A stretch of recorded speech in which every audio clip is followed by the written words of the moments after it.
Well, there he is, the Werewolf, David Weir, who is his CV is just ridiculous, Tanny, isn't it? I mean, you know, 6 Olympic golds, 6 marathon wins. You know, the man can go over a wide range of distances. It's the T54 1500 meters, of course, tonight. And he's in luck, actually, because I think the rain is abating somewhat compared to the women's race, although it'd still be damp on the track.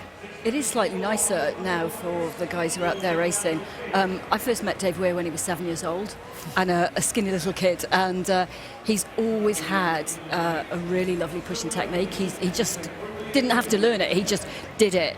I was with him in Atlanta when he was 16. I went to all his races with him because he was kind of nervous and scared, and I was sort of the one that kind of held his hand through it all. And, you know, after Atlanta he had enough. He just, you know, was so disappointed, went off and did some other things.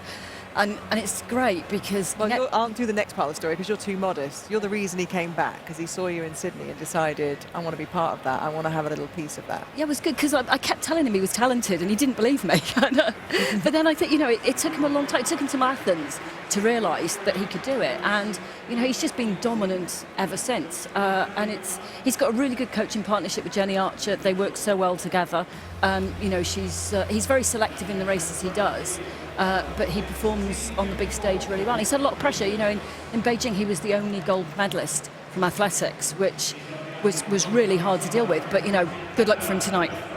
Absolutely. We all have a lot of time for David Weir. He's a fabulous athlete, fabulous ambassador for his sport. And well, fingers crossed for him this evening. Let's head down to Andrew Cotter. And the rain certainly has. It's almost stopped, the rain. But as you say, the track is still very, very damp indeed. Samuel Korea Ngigi of Kenya is one of 10 athletes to contest this final. Richard Coleman, one of 3 Australians. Now he's actually a T53. We'll explain the difference in the classes. The only T53 in this race, dominated by T54s, but listen to this.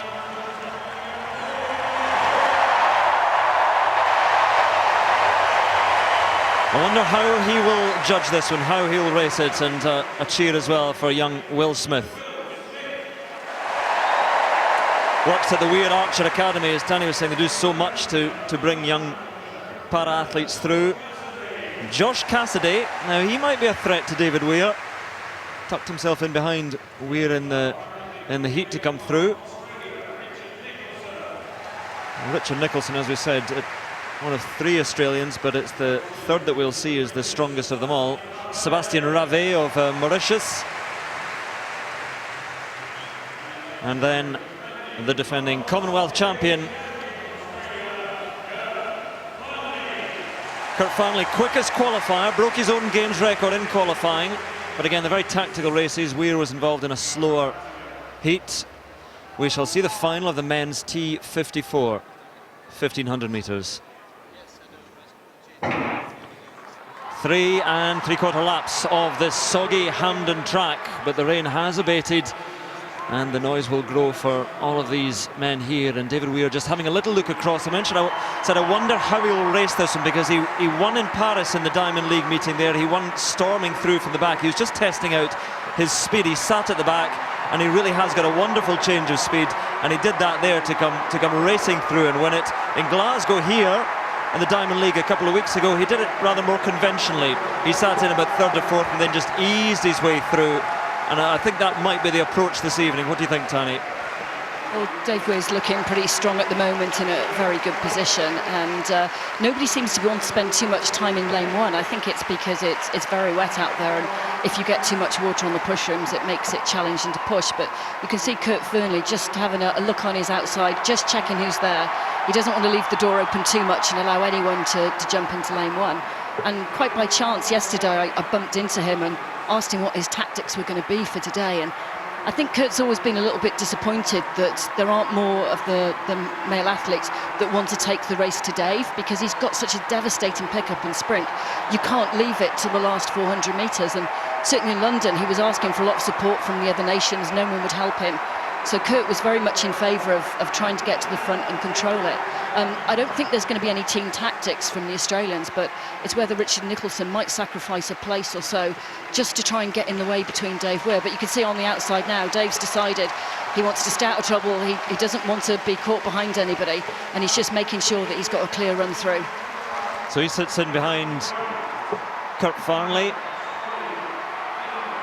And out in front at the moment, Josh Cassidy.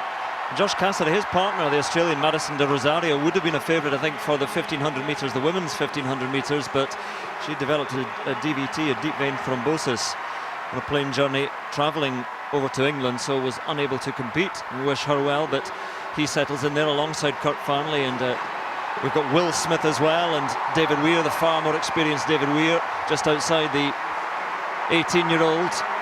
And the pace just settling in and slowing down a little bit. And we mentioned the amazing turn of speed that David Weir has, and he really can turn it on. He's won at all distances, and he's just settling in there in third place behind Farnley out in front, and Cassidy in second place, and now also beginning to make a move, Richard Coleman on the outside for Australia. So 2 Australians in there as they hit the bell and onto this final lap, Tanny.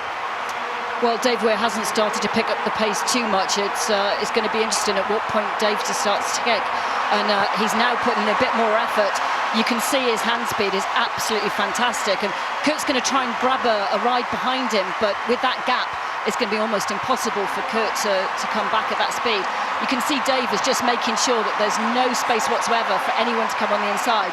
And this is just a masterpiece of sprinting by Dave Weir. Well, they cannot live with him. He heard the roar of the Olympic Stadium. Now they roar for him at Hampden Park, and Dave Weir is coming home to a handsome victory in the men's T54 1500 metres. He is Commonwealth champion. Second goes to Farnley. I think it might have been Atchimpong coming through in third place. We'll clear that up, but David Weir, no doubt about that, is the winner.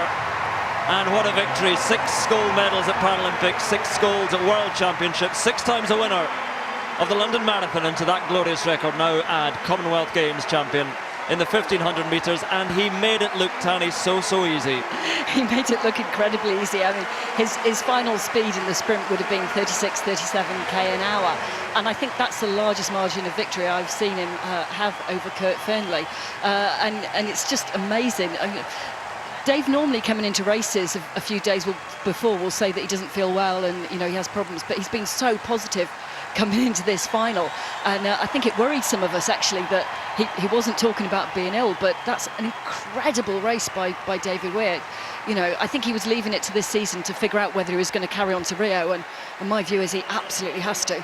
Well, it was a 5th place for Will Smith there, who's enjoying the lap of honour with David Weir. It was Alex Dupont came through to take 3rd place behind Kurt Farnley, but you want a rival for him, don't you? And I suppose Marcel Hug, the Swiss athlete who will be racing against him in the European Championships in Swansea next month, is really the nearest that David Weir has to a great rival. It is, and they were racing together in Switzerland a few weeks ago, and David Weir was trying out a few different tactics. And actually I think now Marcel has got virtually the same top speed as David, so it depends who's going to go out hard and who's going to be able to control from the front. But looking at the shape David Weir's in tonight, it's going to be really hard to see who's going to beat him. And where does this come from, this kick that he has, this change in speed, Tanny? He's always just had it. I mean, it's, someone like me who always had to work incredibly hard on their sprinting. He's always had tremendous hand speed, great position in the chair. He spends a lot of time working on the aerodynamics and making sure his chair fits him as best as it can. But also David's one of the very few athletes that hasn't moved over to solid plastic gloves. He uses suede and leather, and that just enables him to change his hand position, to grip the wheel when it's wet, and just use all the best kind of glue to give him grip. And actually he's even easing up before the line.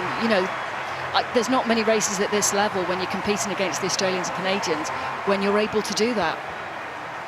Well, it's interesting you're talking about the softer gloves that the other athletes can't hear. David Weir coming with the hard gloves, you can hear the tap of the hands, but I don't think anybody would have heard anything there with the noise of the crowd to greet and to acclaim David Weir as he took his first Commonwealth Games gold medal, and the champion is talking to Phil. A very happy David Weir after, well, you've completed your set. The golden set is yours. Yeah, it's a nice feeling, It was in the back of my mind after 2012. Should I carry on? And this is why I carried on, you know, because I've not represented England and not won a gold medal here. So, and it feels like London, you know, just so many English flags, even the Scottish, the Welsh, whoever are here. The home nation's just been great. The thing is, Dave, you're getting better with age, faster. A little bit faster. I was a bit worried about the weather all week because manufacturing my gloves, they don't make them anymore. So I've been trying loads of different stuff and it's not been working in the rain. So I prayed that I had a bit of grip for the sprint at the end, which I did. So the rain sort of abated from the women's race just a tad. Tell everyone at home just how difficult it is and what a contrast that is from a dry race. It's so much difficult because we've got to have contact on the rims and you're getting spray from the wheels. I think that's why Kurt probably went out in the front, because he knows a lot of spray. So that's why I was going wide in certain parts, because there was puddles. And you just want your push rims to stay as dry as long as possible. But we've got Clister, which is like a glue, but I've just got to find the right proper material to work in the rain. But I won anyway, so. You did, you executed it perfectly. Congratulations once again, tremendous achievement, Dave. Thank you. So as they were saying there, he completes the set. He has won it all. He'll go on to win many more, I'm sure, but he is finally Commonwealth Games champion. And he enjoyed the English support. He said, I feel with a name like David Russell Weir, though, there must be a little bit of Scottish in there, and they loved him here tonight. So confirm the result. David Weir, a comfortable victory from the former now Commonwealth Games champion Kurt Farnley. Alex Dupont takes the bronze medal. Will Smith down in 5th place. Another fabulous David Weir performance, and perhaps the most exciting thing is that I think you get the sense that his excitement is renewed, his enthusiasm is renewed, and we will definitely see him completing another 2 years and getting to Rio. I really hope so, because he definitely has the ability to win another 4 gold medals, and he kind of deserves it because he is such an amazing athlete.